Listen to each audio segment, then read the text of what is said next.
Assalomu alaykum hurmatli YouTube kanalimiz a'zolari. Bestuningda bugun shatullar podgonkasi, Kosan zazorlari haqida Instagramda yo'q bu ma'lumotimiz. Mana tak shilfovka qildirsalaring, shilfovchikka borib standart qilib beryapmanlar.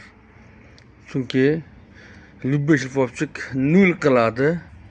Zavodga -2 soatga keladi standart vallar. Endi tak Cobalt Gentraga bo'laveradi. Ular portion yengil. Bu Opelda unday emas. Opelda 0 1 soatga plus qilina iloji bo'lsa. Sabab desalar, men shuni aylantirganda bir kuruk keladi kelmaydi. Bir xil hamma joyi. Lekin ozgina qattiqligi bor. Men qo'lga yumshoq. Lekin mana shipillab aylanmaydi. Bu juda tez aylanib kelaversa, men bir kuruk aylanadi, bo'ldi, boshqa aylanmaydi. Juda tez aylangani bo'lmaydi. Opelda portion katta. Bronza vtulkalik shatun. Короче, kolsaga kelsak, tipa verxli kompressionniy kolsani zazori 0.20 qo'yganmiz bizlar. Mana 20lik shu bechora ham ishlab yuvib ketgan razmeri 0.20 kiradi. Mana shu yerga mana 0.20 kiradi. Mana hammasiga 0.20 kiradi. Chotki bitta mas'ulni kolsaniki 0.30 gacha qildiraman. 25 dan 30 gacha bo'ladi. Mana shunday qilsalang to'g'ri bo'ladi. Yog' ishi o'shandan bo'ladi. Porshindi ham kачественный sifatlisi. Перегородкasi qattiq qilingan.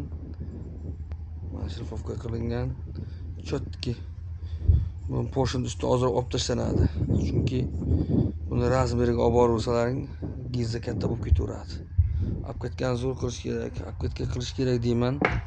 Bitta dalboyoblar bor, apkatka kerak emas deydi, lekin kerak. Mana shu joyiga apkatka kerak.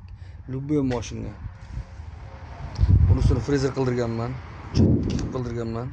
Ploski stanokda bo'lgan. Yonadigan emas, ploskida bo'lgan. Ikkoni farqi bor. Ploskida val shilfovkanikidek charx toshi bilan bo'ladi. Farq o'shanda bo'ladi.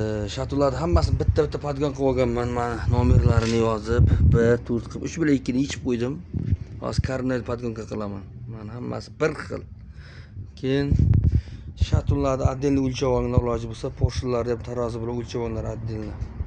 Keyin qo'ygandan keyin ham gram kolsalarni tiqib, hammasini gramni o'lchab olinglar. Valni balansировка qildiringlar, maxavitni balansировка qildiringlar. Keyin yaxshi ish bo'ladi. Endi Instagramga qo'ydim, blokni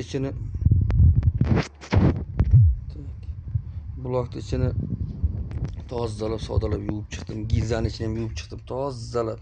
Hech qanday suv qilmay, soda shampun bilan. Chista Opel blok. Opel blokni qanday farqi bo'ladi desalaring, mana men bu yerda valda izi bo'ladi. Bunga 2-4 val qo'ysalang ham tegmaydi. O'zi 2lik blok, universal blok deyiladi. Mana endi ko'rinyaptimi? 20 XI blok deyiladi bu o'zi, qalin blok. Tak, mana bu yerda 75 yozuv bo'ladi. Keyin asosiy fishkasi mana bu yerda 8 yozuv bo'ladi, JM yozuv kichkina bo'ladi. R90 qayta ishlangan, restyling deyiladi. Mana shunday farqlari bo'ladi. Sog' bo'lasizlar.